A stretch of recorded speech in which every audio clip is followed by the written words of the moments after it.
We're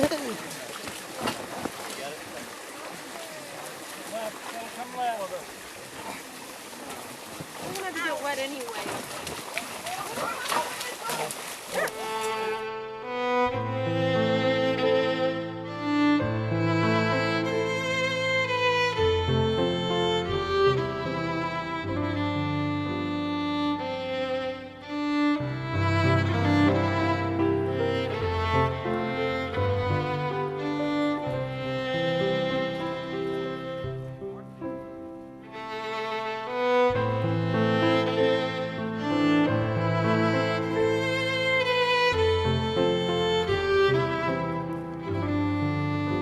We showed up in this clearing and they stopped us so we could have a break.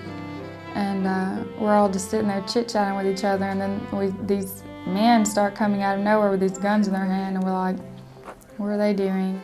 That unscrupulous band of marauders, the government family.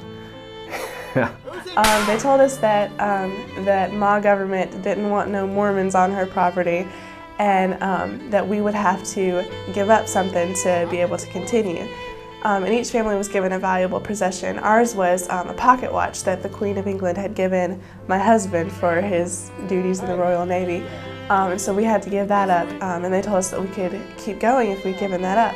Well, when everyone had given up their valuable possessions, they started complaining, the government family started complaining, saying that we needed to give them horses and food, and we didn't have any of that.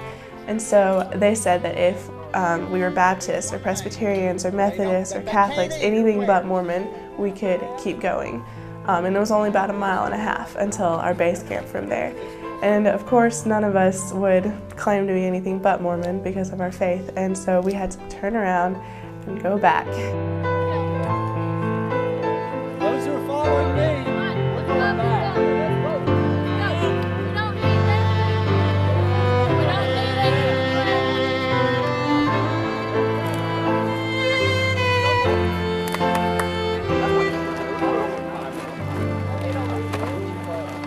Ma says much obliged. I had some of the adults say, you know, that was too much. You shouldn't have done that. You know, y'all should, not me personally, but the planners shouldn't have made them go back that far. That was, you know, that broke their spirits, and that just wasn't right. I never heard a youth tell me that, but I heard some of the older ones that were on the trek say that they didn't feel like that was appropriate. But when they would tell me that, I knew that it was appropriate. I knew that if they felt that way, then that was a good thing. And if the kids felt that way, that was a good thing.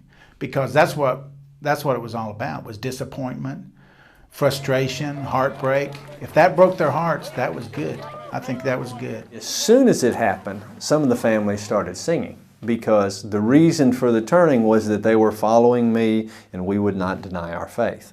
And so they began singing some hymns. But as darkness set in, which was very quick, that's when the rumbling started, and they started rumbling big time. We didn't make it that 2.25 miles or whatever it was back to the river without it being pitch black again. As we pulled into camp, we were just so exhausted. I think we pulled our cart right up to the first light and just laid out on the ground. We had campsites set up that they were supposed to go to, and I think we had 1 or 2 families that just took everything right out of their cart and just camped right where they were. And they come out with this chicken broth and a roll. You know, I thought chicken broth, you know, they say, you're gonna have chicken broth. I thought, you know, it's just gonna be like chicken noodle soup with the noodles taken out or something. You know, they're not gonna do us too bad. They came out with this chicken broth that was like oil, watered down, darkened water with like chicken fat in it. And I'm like, what is this? Usually I can fall asleep anywhere, and especially as exhausted as we were, I figured I'd just fall right asleep, but I really had a hard time falling asleep because the ground was really hard, and I just like laid there for the longest time, and I would wake up several times in the middle of the night, and it wasn't any problem for me to get up in the morning because I was pretty much already awake. The original plan was to pull the boys off right after they ate that night, but when you pull into camp at 15 minutes till 12, you have to learn to adjust. So we adjusted.